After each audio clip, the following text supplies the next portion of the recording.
What's up, guys? Finally got my last decoder bought and put in the SD45, so it's now DCC.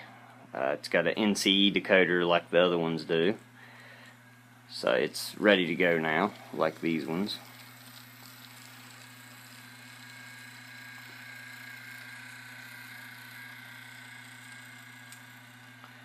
It's 3 engines pulling a coal train on the layout.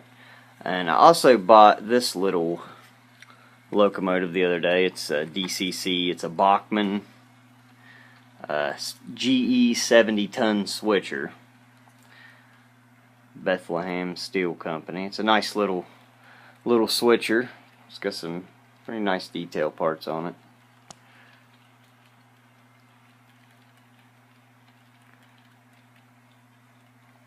Seems to run really well.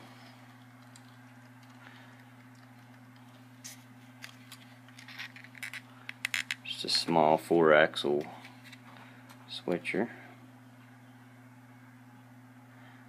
And like I said, it's already got the decoder in it. I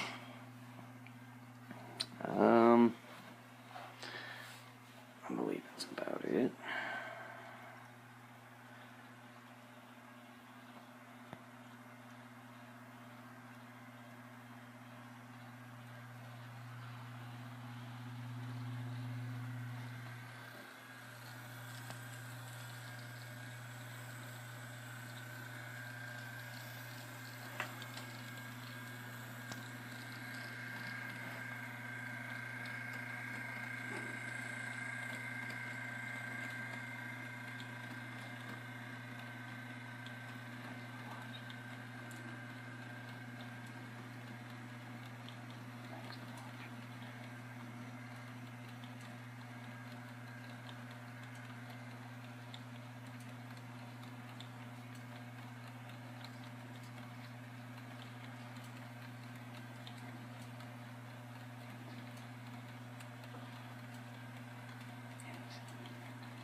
Thanks for watching.